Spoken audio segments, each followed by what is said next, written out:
ഇടപ്പള്ളിയിൽ ട്രെയിനിന് മുകളിൽ കയറിയ വിദ്യാർത്ഥി ഷോക്കേറ്റ് മരിച്ച സംഭവം ഉദ്യോഗസ്ഥ വീഴ്ചയല്ലെന്ന് റെയിൽവേയുടെ പ്രാഥമിക വിലയിരുത്തൽ. റെയിൽവേ സ്റ്റേഷനുകളിൽ നിരീക്ഷണം ശക്തമാക്കാൻ തീരുമാനിച്ചിട്ടുണ്ട്. AV ജയശങ്കർ നമുക്കൊപ്പം ചേരുന്നു. പറയൂ ജയശങ്കർ, ഗുഡ് മോർണിംഗ്.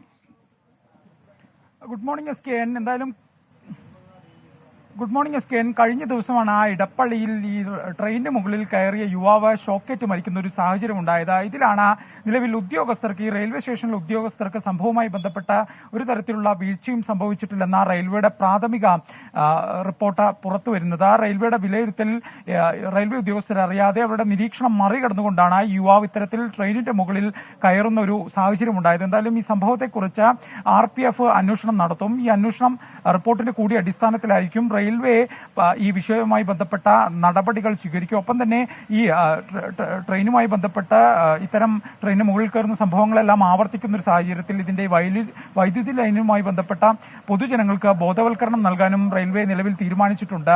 ഇത് ദക്ഷിണ റെയിൽവേ ആയിരിക്കും ഇക്കാര്യത്തിൽ ഒരു തീരുമാനമെടുക്കുക. ഇതിനെക്കുറിച്ചുള്ള ആലോചനകളും നടക്കുന്നുണ്ട്. ഒപ്പം തന്നെ ഇത്തരം സംഭവങ്ങൾ ആവർത്തിക്കുന്ന ഒരു സാഹചര്യത്തിൽ ഈ റെയിൽവേ സ്റ്റേഷൻ പരിസരത്ത് കൃത്യമായ നിരീക്ഷണം ഏർപ്പെടുത്തണം എന്നൊരു നിർദ്ദേശം ദക്ഷിണ റെയിൽവേ മാനേജർ എല്ലാ ഡിവിഷനുകൾക്കും നൽകിയിട്ടുണ്ട്. ഇത് കർശനമായി പാലിക്കണമെന്നും ഉറപ്പുവരുത്തുമെന്നും നിലവിൽ ദക്ഷിണ റെയിൽവേ അറിയിക്കുന്നുണ്ട്. എന്തായാലും ഈ വിഷയവുമായി ബന്ധപ്പെട്ട ഉദ്യോഗസ്ഥ തലത്തിൽ വീഴ്ചയില്ല എന്നാണ് റെയിൽവേയുടെ പൊതു വിലയിരുത്തൽ. ഈ യുവാവ് ഉദ്യോഗസ്ഥർ പോലും അറിയാതെ ഇത്തരത്തിൽ കയറുകയായിരുന്നു. എന്തായാലും സംഭവവുമായി ബന്ധപ്പെട്ട് കേരള റെയിൽവേ പോലീസ് വിഷയത്തിൽ അസ്വാഭാവിക മരണത്തിന്റെ കേസ് എടുത്തിട്ടുണ്ട്.